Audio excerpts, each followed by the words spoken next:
Winston, Johnson, dan para kucing yang saya kasih. Selamat pagi dan terimalah salam iman kita.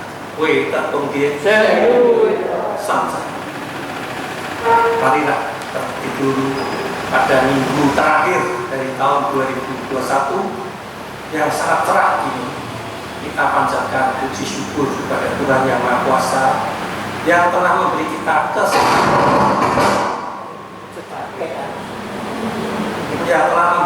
kesehatan dan waktu sehingga kita dapat datang di bidang keberkatan suci ini untuk kita bersama-sama mempelajari ajaran dari agama kita, yaitu agama Konghucu, sehingga kita dapat memperkuat iman kita untuk menghadapi tantangan pada tahun yang akan datang. Hari ini saya hanya mengulang apa yang dibawakan oleh pengkhotbah pada minggu-minggu yang lalu, yaitu Johnson Dian, Johnson Ita, dan saya akan memberi suatu cerita yang bisa memperkuat iman kita bahwa ajaran agama kita ini telah diuji kira-kira 5.000 tahun yang lalu dan sampai sekarang masih relevan. Agama kita diwahyukan oleh paling sedikit 11 nabi. Jadi selama kurun waktu 2068 tahun, minggu pertama Johnson Dian telah menguraikan siapa saja yang menjadi panutan dari nabi kita. Maka saya hanya mengulang bahwa pertama adalah Raja Ogi atau Fusi, yang merupakan nabi pertama yang belum ada catatannya dan kita dengar seperti dongeng. Ini harus kita sadari bahwa catatan-catatan dalam agama Buddha baru dimulai adanya oleh Raja Biao atau Biao dan penggantinya Raja Sun. Setelah itu ada Raja I Agung yang merupakan pendiri dari dinasti Xia. Dan di situ ada Nabi Puyo, Nabi Ik pada abad 23 sampai 22 sebelum Masehi. Nabi Puyo itu adalah yang mencetuskan kata-kata Wei Tatung Dia dalam bacaan yang terkenal. Jadi Wei Tatung Dia bukan dicipta oleh Nabi Konghucu, tapi oleh Nabi Puyo, yang nasihatnya adalah untuk Raja I Agung.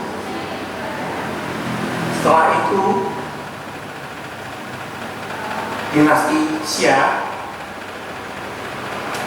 turun-temurun, dan raja yang terakhir adalah Raja Jia. Itu ternyata istilahnya butuh tidak ada tuh jalan. Jadi gelap dalam pemerintahan, tidak di jalan-jalan yang benar. Maka dijatuhkan oleh Raja Cinta atau Sinto, yaitu pendiri dari dinasti San. Raja Sinto juga mendapat wahyu dari Tuhan Yang Maha Kuasa, dan di situ di dalam pemerintahan Raja Sinto ada Nabi Iin yang mencetuskan kata-kata Shen Yu Ite. Ini saya ulang sedikit supaya kita merefreshing ingatan kita. Nabi Iin atau dinasti Xia itu raja terakhirnya ada Raja Yu. Itu juga seperti Raja Jia, sangat tidak manusiawi. Bahkan dia menghukum Raja Wu yang merupakan pangeran dari barat atau Sepeng, ya, istilahnya Sewu Barat, pangeran dari barat, yang sebetulnya sangat setia pada dinasti Xiang ini, tapi dicurigai dia akan memberontak. sehingga dia dipenjara. Dan yang lebih brutal lagi, anaknya dari Pangeran Bun ini menengok dari barat ke ibu kota, itu dipenggal kepalanya, dagingnya dibikin sop, lalu dikasihkan pada papahnya, Raja Bun. Raja Bun tahu bahwa ini sup ini dagingnya adalah anak saya, tapi kalau saya tidak mau makan, saya dibunuh. Dia mendapat diriman bagaimana, dan dia dapat inspirasi untuk sekedar makan, dan dia bertekad akan membalas kejahatan tersebut yang merupakan puncak dari kebrutalan dari Raja Qiu. Maka Raja Bun setelah dibebaskan, dibantu putranya yang kedua, Raja Bun, menggulingkan kerajaan dinasti Shang. Lalu dimulailah dinasti Zhou oleh dinasti. Dan dinasti Zhou ini mempunyai anaknya dinasti Raja Bun yang keempat, itu Zhou Gongtang, itu mendapat pemerangan sebagai nabi. Nabi Zhou Gongtang itu adalah merupakan sumber inspirasi daripada Nabi Gongtang. Jadi Nabi Gongtang terinspirasi oleh Nabi Zhou Gongtang, dan Nabi Gongtang meneruskan ajaran Nabi Zhou Gongtang dari dokumen-dokumen yang ditulisnya atas nama Raja Bun. Jadi Zhou Gongtang dia menulis ajaran-ajaran ini, dia mengatasnamakan sebagai warisan dari ayahnya atau Raja Bun. Ini sekedar kita mereview bahwa ajaran kita ini telah berjalan 5.000 tahun, dan sampai sekarang ini ajaran ini tetap berfungsi dengan baik untuk menghadapi segala tantangan hidup saat ini. Jadi kalau kita memperdalam ajaran agama kita memperkuat iman kita, maka ayat-ayat dalam kitab suci ini bisa mengurai segala masalah yang kita hadapi. Ini adalah sebagai pembukaan. Lalu kita minggu yang lalu telah melakukan sembahyang kancing. Sembahyang kancing ini sebenarnya sudah ada sebelum dinasti Zhou. Sebetulnya sembahyang kancing itu adalah fenomena alam, tapi berhubung zaman dulu ilmu pengetahuan masih sedikit, belum tidak begitu luas, dan orang-orang Rujao atau penganut Rujao, yaitu orang Tionghoa, itu berada di belahan bumi bagian utara yang di utara. Jadi provinsi Santong itu bagian utara, dan di selatan Hokkien itu di selatan. Jadi waktu bulan November, Desember itu matahari berada di 23 lintang selatan, jadi ke selatan. Umpamanya ini bumi, ini khatulistiwa di tengah, ini turun matahari ke sini. Nanti setelah 23,5 derajat balik lagi ke lintang sekitar lewat khatulistiwa ke lintang. Lalu tepatnya bersinar tegak lurus itu adalah waktu Panjang. Jadi Panjang itu tidak belum sampai 23,5 derajat. Tegak lurusnya itu adalah waktu penjun Panjang. Itu adalah merupakan sinar matahari tegak lurus ke bumi bagian utara, bukan selatan. Harus kita bisa menganalisa. Tapi orang-orang setelah dinasti Zhou, walaupun penanggalan dinasti Han kembali ke dinasti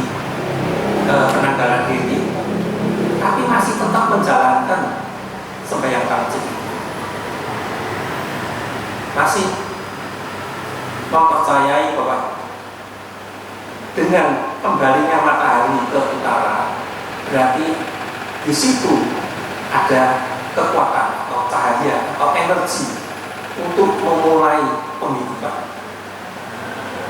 Jadi sembahyang KC itu sebenarnya adalah untuk memperkuat keyakinan kita bahwa pasti Tuhan itu akan kembali memberi penerangan pada kita. Jadi walaupun bagaimanapun kita menghadapi masalah, Tuhan pasti akan mengurai masalah tersebut. Itu yang harus kita renungkan dalam sembahyang KC. Sembahyang KC bagi umat hijau itu lebih dari orang Tionghoa biasa. Kalau orang Tionghoa beragama Buddha atau hanya percaya bahwa kekuatan atau sinar matahari akan kembali ke utara. Tetapi umat hijau memperingati 3 hal yang penting dalam memperingati sembahyang KC, yaitu ketika umur 56 tahun Nabi meninggalkan negeri itu. Waktu itu Nabi adalah sebagai Perdana Menteri, mengetahui bahwa rajanya Lu Ting Tong itu tidak memperhatikan pemerintahan karena disuap oleh negara asing, sehingga dia melalaikan tugas peringatkan masih tetap. Maka beliau bertetapan untuk mencari raja muda lagi lain untuk mengajar, mensiarkan ajaran Buddha, sehingga beliau berharap ada raja-raja yang mau mempelajari ajaran Buddha, yaitu peninggalan dari para leluhur atau raja-raja kuno.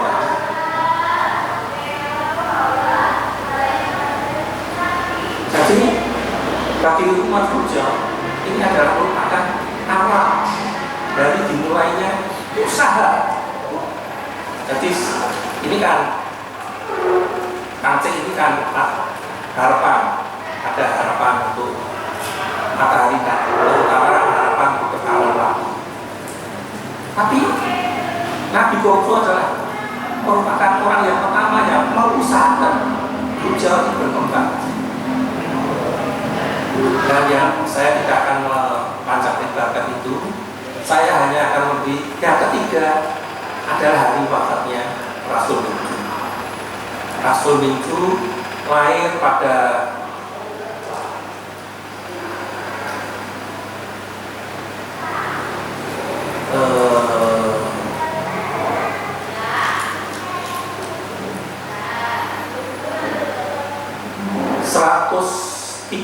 tahun setelah Nabi wafat.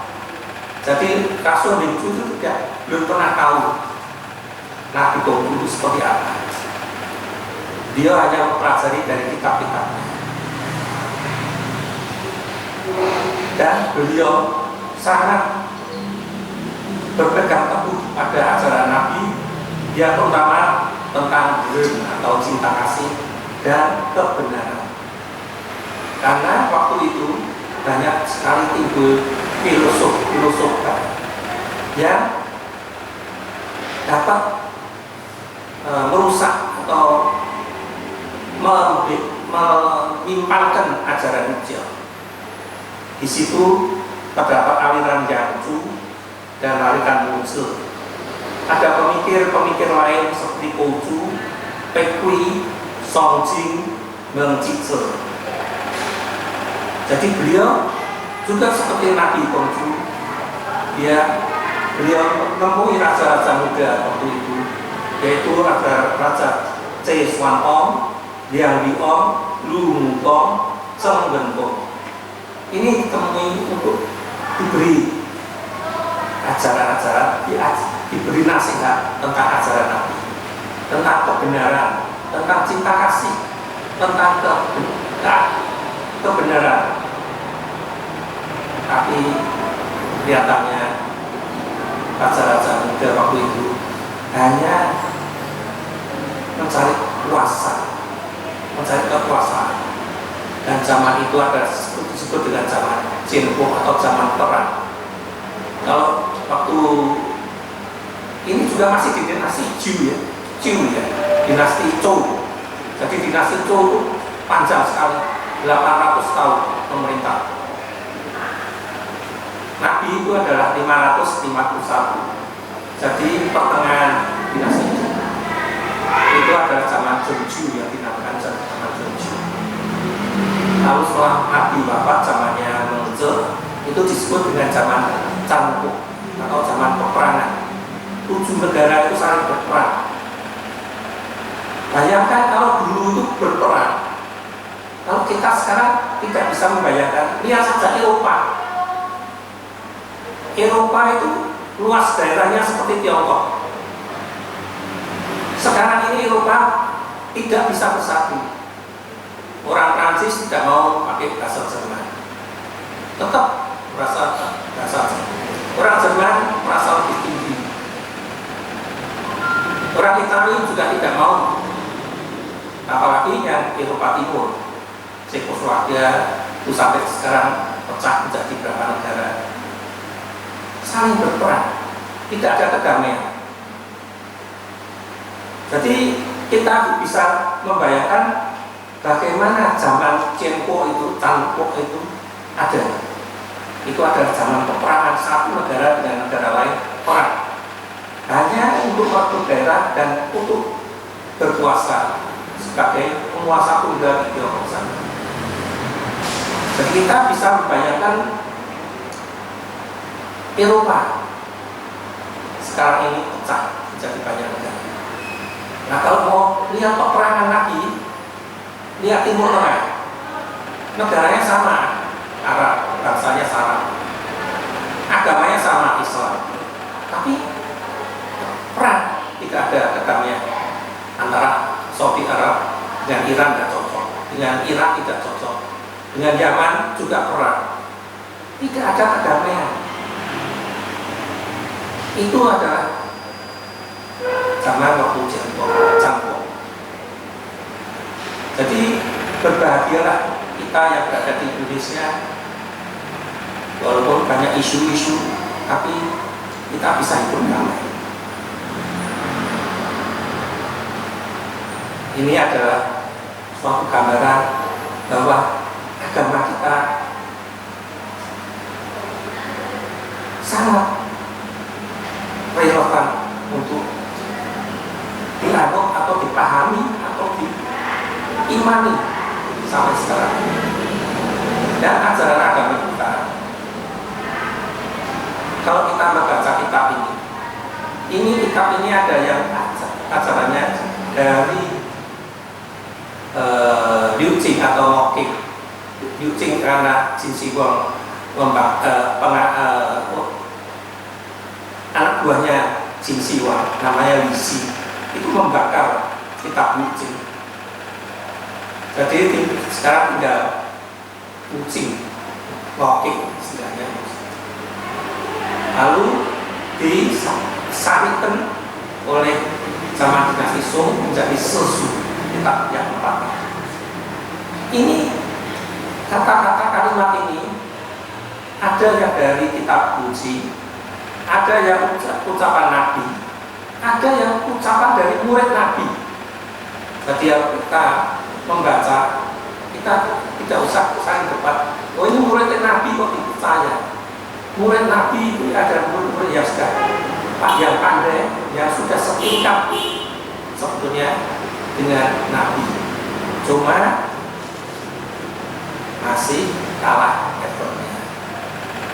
Jadi apa yang dikatakan oleh Ganjar, oleh Cheng Chu, oleh Kok Xiang, oleh Kok Xiang Kujuli dan sebagainya, atau yang disebut dengan 12 murid yang pandai ini selevel dengan ucapan Nabi. Jadi kalau kita baca apa yang tertulis di sini, ini sudah kebenarannya sudah teruji.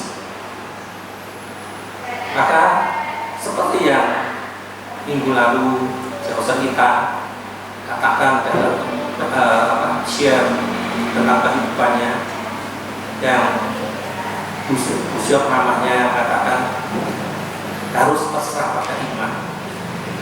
Itu di sini ada. Nanti dan saya juga sudah melakoni bagaimana orang sakit kanker itu. Papa saya pun kanker prostat zaman tahun 90, pengobatan masih rendah, kemoterapi belum ada. Bagaimana? Apa saya akan bermukjizat kan tahu? Waktu dioperasi, dokternya mengatakan nanti malam walaupun ini sudah saya celupkan, pegangi tangannya, pegang kaki, jangan sampai bergerak, supaya tidak jahitannya tidak lepas. Saya satu hari satu malam tidak tidur di samping Bapak pegang.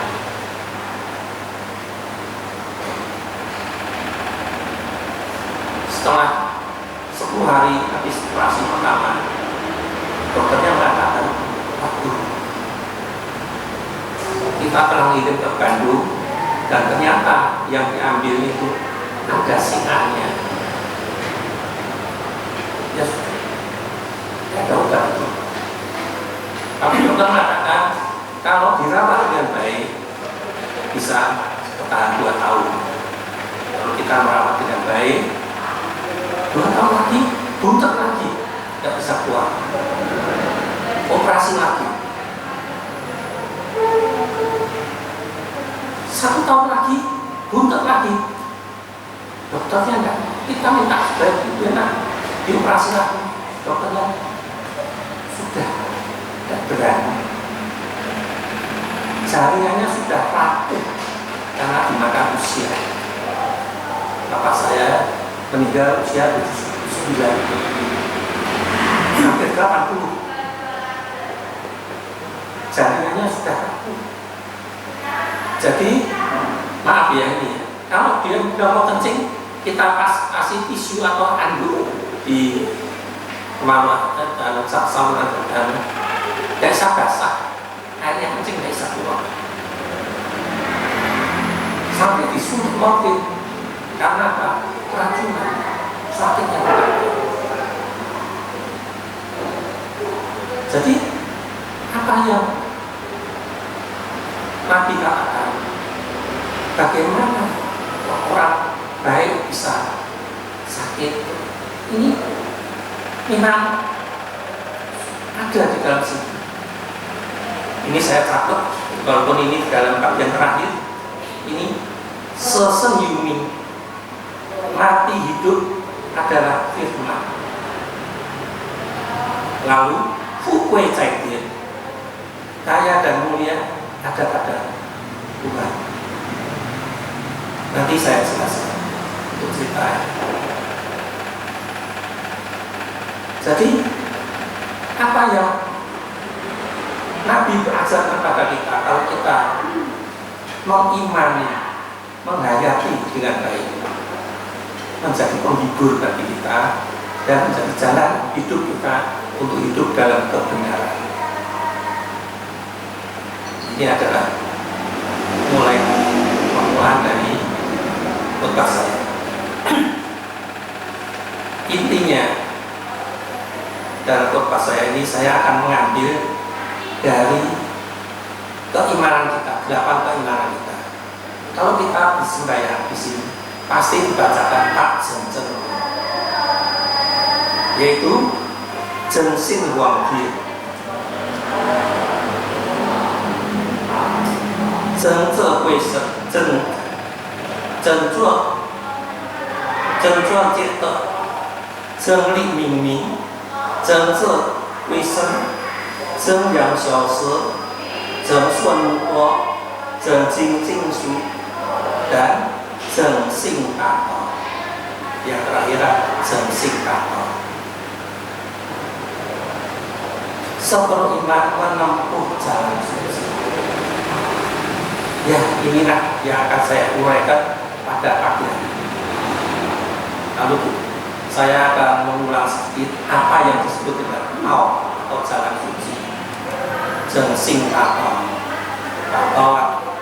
itu besar, tau itu jalan, jadi jalan yang besar atau jalan yang luhur sebetulnya. Kalau kita mau, saya hanya menguraikan ini jengsing tato ini. Tau dalam agama kita ini bisa kita baca di dalam tasyid, yaitu tasyid bab utama. Adapun jalan suci yang dibawakan ajaran besar, tasyid setau, ajaran besar adalah menggembirakan kebajikan yang tercari, mengasihi rakyat dan berhenti pada puncak kebaikan. Jadi kalau kita sudah mau hidup dalam jalan kebenaran, itu harus bisa menggunakan kebajikan, bisa mengasihi sesama, dan kita harus berbuat di dalam puncak kebaikan atau kebaikan yang tinggi. Jadi jangan berbuat baik-baik saja, tapi perbuatan baik kita harus yang bisa lebih dari orang lain. Ini adalah tau yang dimaksud dalam agama kita. Lalu kita juga bisa membuka halaman 794.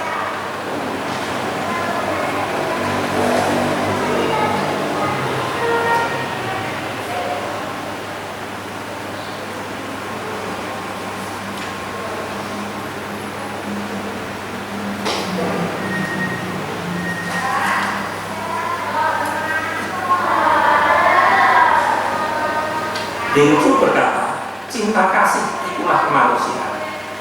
Dan kalau kata itu telah satu dengan perbuatan, itulah jalan suci.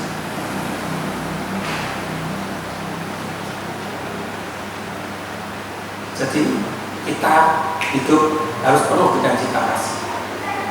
Dan kita dalam pergaulan jangan sembarangan berkata, karena berkata itu dan merupakan cermin dari pikiran kita. Kalau pikiran kita jelek, kata-kata kita juga jelek. Kalau pikiran kita penuh dengan dengki atau iri, kata-kata kita juga penuh dengan dengki atau iri. Jadi kita harus bisa menyatukan kata dengan perbuatan. Sebab kata itu merupakan cermin dari pikiran. Jadi kalau kata dengan perbuatan itu sama, itu kita telah, artinya sama itu sama baiknya ya, jangan sama jeleknya. Kalau sama jeleknya itu sudah bukan jalan kebenaran lagi, bukan taurat.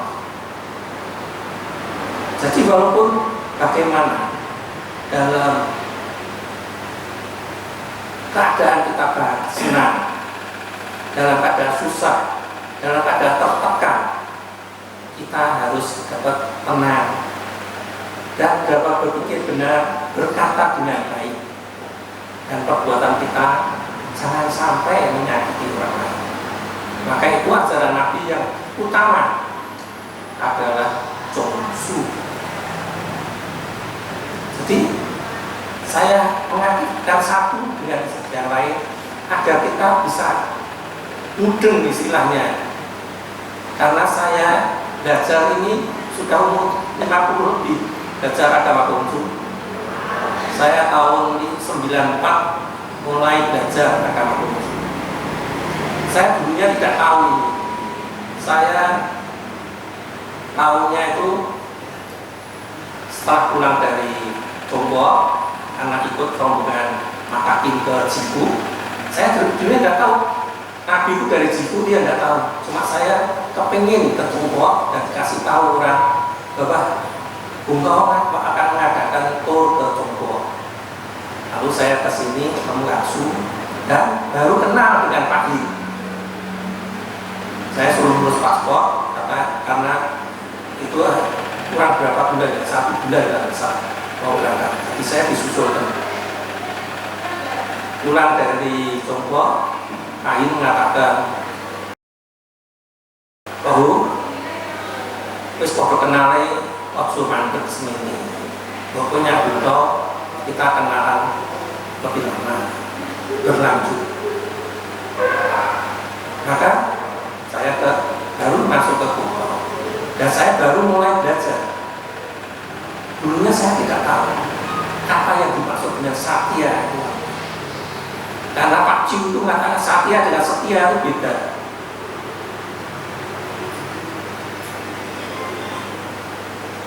Saya bisanya tahu karena saya sedikit bisa bahasa Mandarin. Lalu saya lihat tulisannya, oh gambar ini sama gambar ini saya rangkai, oh ini kira-kiranya gini. Lalu saya tanyakan Haksu, saya tanyakan Pak Hin, ini kira-kiranya gini apa? Oh ya benar. Saya tidak tahu, saya belajar lagi, saya tanyakan kira-kiranya gimana. Jadi saya belajar agama Konghucu adalah self otodidak.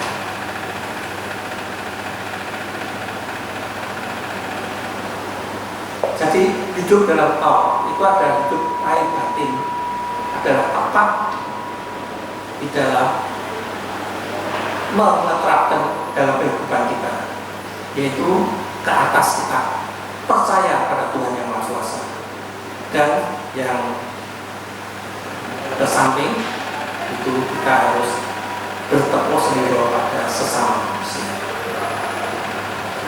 Dan harus yang kita ketahui bahwa jalan suci itu tidak boleh lepas sekejap pun atau sebentar pun. Istilahnya kedep saja tidak boleh dari perbuatan-perbuatan kita atau cara berpikir kita. Sebab orang berpikir itu tidak bisa tahu. Saya tidak bisa tahu Pak Yandok sekarang ini mikir apa, tidak bisa. Kalau tidak saya tahunya duduk baik di situ. Maka yang bisa tahu adalah Tuhan yang Maha Kuasa. Jadi apa yang saya pikirkan, apa yang saya menjadi kemauan kita, apa yang kebutuhan kita, itu hanya Tuhan yang tahu. Jadi tahu itu tidak boleh berpisah dari kita. Jalan suci. Tahu itu dalam bahasa Mandarinnya adalah jalan. Jangan dikatakan tahu itu apa ya. Tahu itu adalah jalan. Cuma jalan suci dalam agama kita disebut jalan suci. Jadi kalau kita dengar kalau pecinan itu orang Tionghoa tidak mau bilang Cin Jie tidak mau, pasti mengatakan Cin Jie tidak mau. Sebab Cin itu Cina, Cin Siwang itu kejam. Jadi orang Tionghoa tidak mau mengakui Cin Siwang. Maka kalau kita mau ke pecinan itu kita mesti bilang Gao Jie, mengakui bahwa orang kita ini ada keturunan dari dinasti Gao. Jadi Tao itu sebetulnya jalan. Cuma kalau dalam kitab agama disebut jalan suci, tapi sebetulnya jalan. Sama Cien itu sama artinya. Ini yang harus kita tahu sebetulnya. Dan jalan suci itu kalau kita sudah meyakini itu dapat menembus semuanya. Kita bisa tahu, istilahnya orang Jawa mengatakan korowing sabulung pinarah perahu, istilahnya. Jadi sebelum kejadian itu sudah kita bisa memprediksi. Jadi seperti BMKG gunung akan meletus ini sudah sebenarnya sudah bisa tahu. Ini adalah jalan. Bisa tahu bahwa dan jalan suci itu ternyata tidak sulit. Jalan suci itu kalau kita orang biasa itu bisa merasakan itu umpamanya yang orang-orang biasa tidak sekolah tidak menyakitkan hati orang, ngomongnya baik, sama tombol separuh, lumrah, itu sudah baik, sudah tahu, sudah di dalam jalan suci. Tetapi kalau mau meningkatkan menjadi wah, penuh dengan mujizat, penuh dengan apa, itu sudah bukan jalan suci lagi, itu sudah ada nafsu. Nafsu itu membungkus jalan suci, kesucian. Jadi jalan suci itu sebenarnya gampang. Tapi kalau orang kelewatan itu jadi bukan jalan suci lagi. Jadi harus tahu di mana ini jalan suci, di sini bukan jalan suci. Maka ajaran Nabi adalah yang dinamakan Chongyu. Bagaimana kita bisa Chong tengah, Yu sempurna. Jadi tengah sempurna. Jadi tidak berkelebihan dan tidak kurang. Saya hanya akan mengambil 3 ayat untuk contoh dan oh ya saya tadi lupa, Nabi Kongju oleh tokoh adalah, ini saya membuka buku karena nanti ceritanya juga ada dalam kaitan ini, 100 tokoh paling berpengaruh sepanjang masa. Ini bukunya. Nabi Kongju adalah termasuk tokoh yang ke-5. Jadi Nabi Kongju adalah tokoh yang ke-5. Tokoh yang pertama Nabi Muhammad, tokoh kedua Isaac Newton, tokoh ketiga Nabi Isa, tokoh keempat Buddha, tokoh kelima Nabi Kongju. Dan Mengze adalah tokoh yang nomor 92.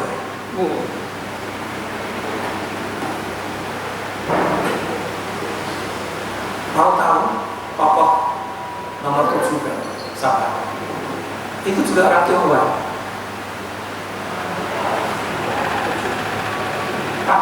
Semua orang pasti tidak akan menduga bahwa orang itu lahir pada dinasti Han. Adalah Cai Lun, penemu kertas. Jikalau kita tidak, Cai Lun tidak menemukan kertas, tidak ada kebudayaan yang maju.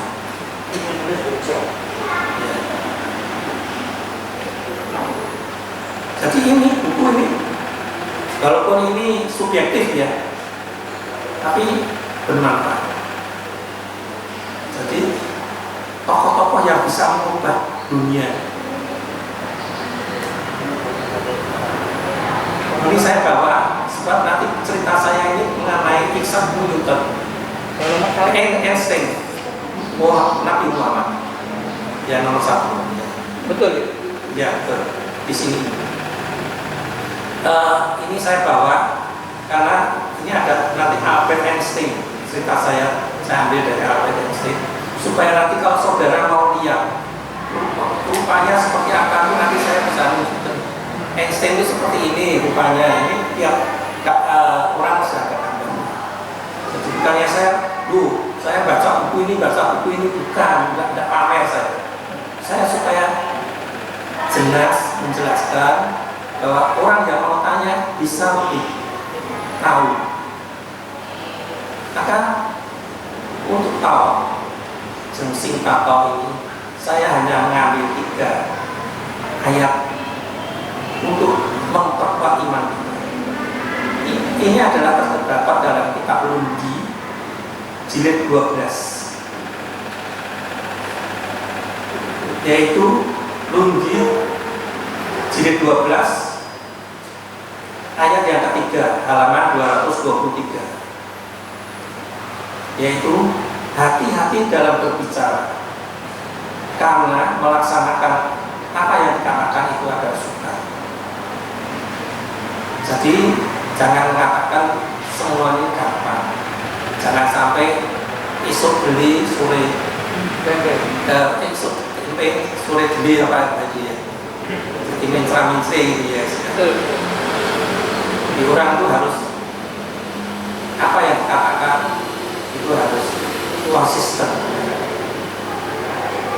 Dan untuk mendapat itu, karena saya tadi mengatakan bahwa perkataan itu adalah dari kata berpikir. Maka dalam kitab Undi 12 jilid ayat yang 6 itu disebutkan orang harus dapat berpikir jernih. Jernih itu dalam bahasa Mandarinnya ming, dan berpandangan jauh. Berpandangan jauh itu jadi kalau kita marah, disebutkan di dalam kitab apa yang diakibatkan dari efek marah itu. Namanya saya marah pada contoh, walaupun nanti saya minta maaf, tapi sudah bilang, ya itu belum nanti Pak Yanto mesti cerita dengan anaknya. Aku ini aku jalur maaf, anaknya belum tentu terima, mesti dendam sama saya. Nah itu harus, tapi rentetannya panjang. Jadi ya, nah ya, enggak, ini soal contoh aja. Jadi berpandangan jauh, iya membekas ya, itu jauh rentetannya. Jadi orang itu harus berdapat berpikir jernih, bertindak dengan benar, dan bagaimana harus dapat berpandangan jauh. Ya. Lalu yang kelima, ayat yang kelima itu dulu di depan kita ditulis tapi sekarang sudah tidak ada, yaitu di 87 lautan semua. Tapi bukan itu yang dimaksud. Yang dimaksud ada kata-kata di depannya. Jadi kalau kita baca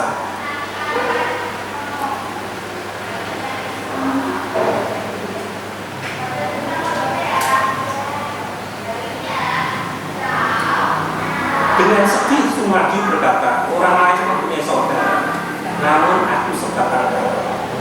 Suhi berkata, Suhi itu adalah nama lain dari Oksya. Maka itu apa yang siap pernah dengar siang ini Oksya. Demikian, mati hidup adalah firman yang tadi saya katakan, seser yumin. Kaya mulia ada pada Tuhan yang Maha Kuasa. Fukwe Caiti. Seorang muncul selalu bersikap sungguh-sungguh, maka tiada kira. Kepada orang lain bersikap hormat dan selalu susila. Kepada orang lain cinta lusa. I renkong kongnya ini kongdian usaha. Yudi ada susila. Jadi berbicara dengan orang atau bergaul dengan orang harus ada bersusila. Jangan sampai tidak susila.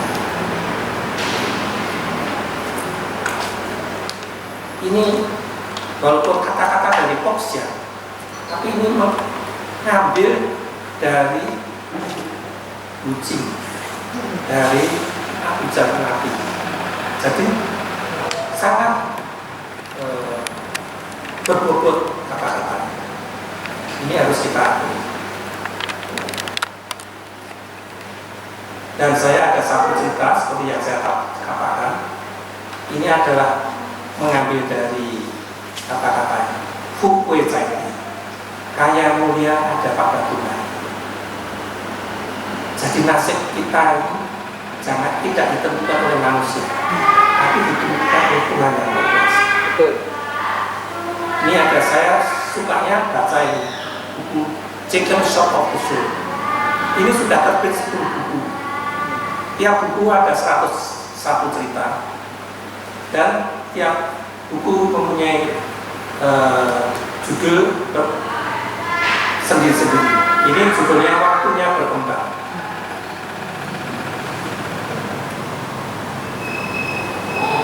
Orang ini pada tahun 1992 pada usia 58 tahun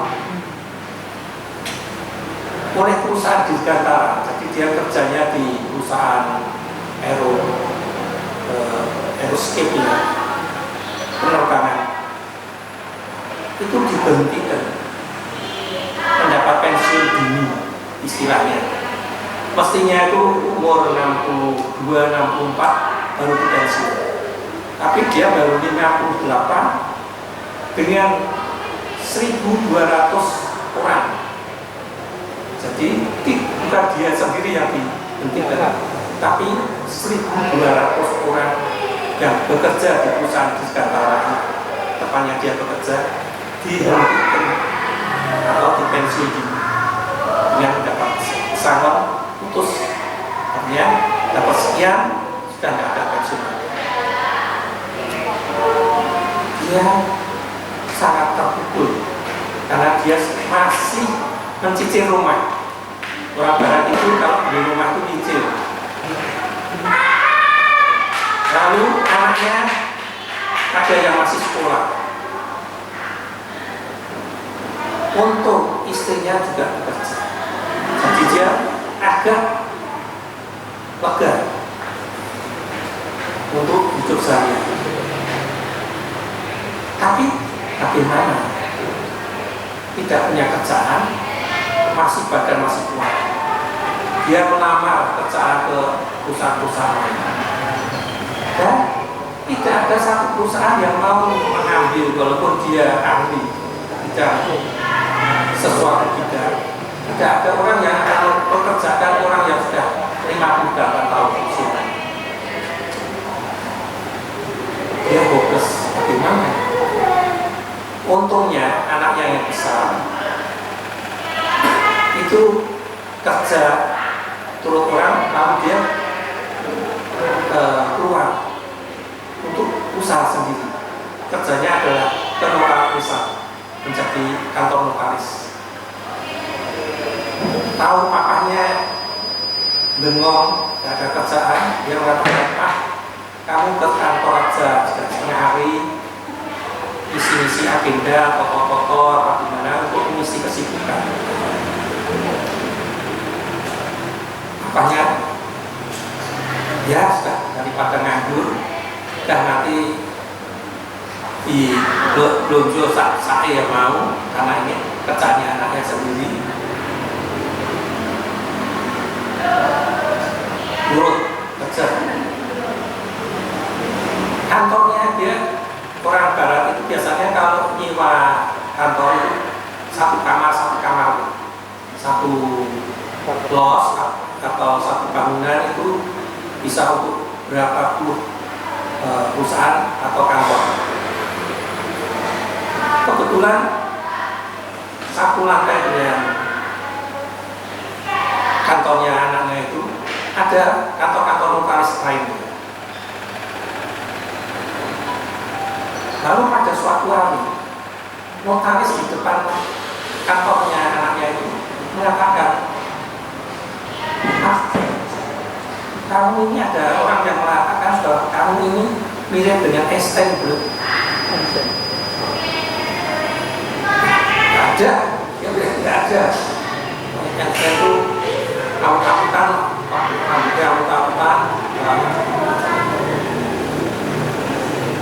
coba kamu kayak kamu foto beli kumis palsu. Ini ada orang yang mau cari perusahaan film, mau cari orang yang mirip dengan Einstein.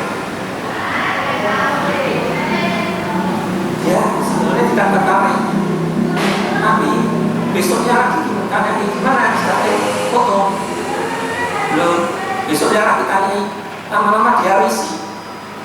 Wah ya aku ya punya style foto. Lalu dia beli film itu waktu masih hitam putih, foto hitam putih sendiri. Besoknya kasih ke orang itu. Yang itu ya nggak apa, saya tulis ini saya kirimkan nanti untuk agen yang cari agen film gitu, agen produser bukan ya produser atau film untuk sinetron itu dia. Beberapa hari lagi, kira-kira setengah bulan, dia mendapat telepon mengatakan bahwa orang saya nama si A dari agen film ini, kamu punya foto lain nggak? Orang ini bingung, foto lain apa? Coba kamu foto lagi yang bisa 8 kali 10 yang lebih besar, dan kamu mengajukan lamaran untuk menjadi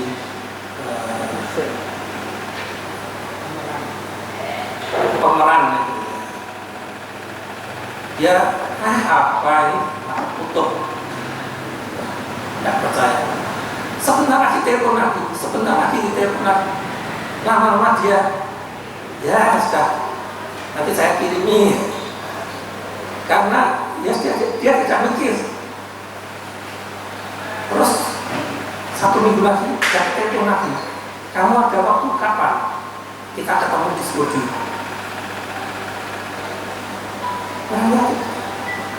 Ini apa, orang cuma bercanda saja. Ternyata foto studionya itu tidak jauh dari rumahnya. Lalu dia, daripada saya dapat telepon terus, saya tak kesana saja. Di sana dia ketemu dengan orang Jepang. Ternyata produser orang Jepang itu mencari suatu figur yang rupanya seperti Einstein. Lalu dia disuruh foto. Aku tuh cek-ceknya baru tahu, dari bintang film baru tahu, dipotret dari yang sudah, kamu tuh udah tahu aja, ikut aja. Lalu di rambutnya oleh tukang makeupnya sana di awul-awul asami, lalu suruh masuk sana, ikut foto. Besoknya dapat panggilan, kamu bisa mengajukan penawaran diri. Kaget, penawaran. Jadi orang mau kerja itu harus mau, saya kalau difoto syaratnya dapat uang segini, kalau gambarnya ditayangkan istilahnya royalti. Dia tidak tahu sebelumnya itu, dia sudah manut aja. Lalu oleh agennya di ini kota ini, dia bikinkan surat penawaran, difoto. Apa yang dia hasilkan?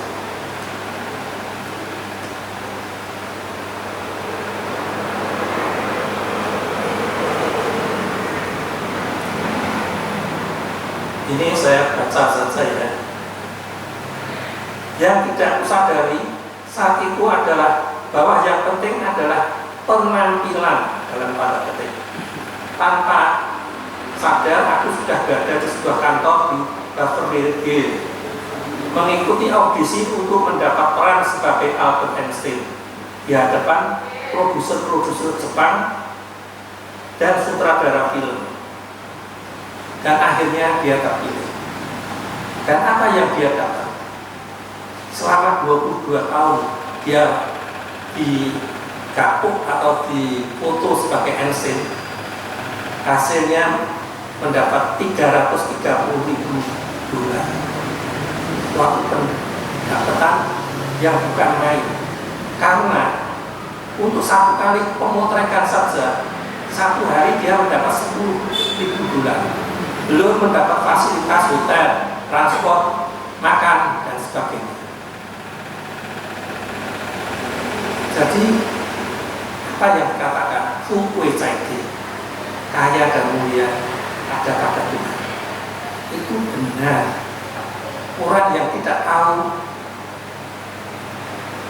apa-apa, tidak pernah dipotret, ini makanya saya bawakan supaya nanti saudara bisa lihat rupanya Einstein itu seperti ini.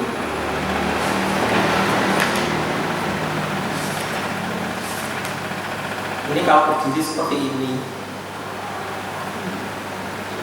nggak bagus. Jadi jangan bilang menjadi bintang film itu orangnya harus bagus. Saya kira telah cukup lama saya berbincang-bincang dengan saudara. Semoga akhir tahun, karena minggu depan kita sudah tahun 2022, kita sudah memasuki tahun baru, dan 1 bulan lagi Dzulhijjah Februari. Semoga kita semua mendapat kekuatan dan lindungan dari Tuhan Yang Maha Kuasa, semuanya dalam keadaan sehat, selamat di dalam jalan suci. Gue ketuk dia, sampai.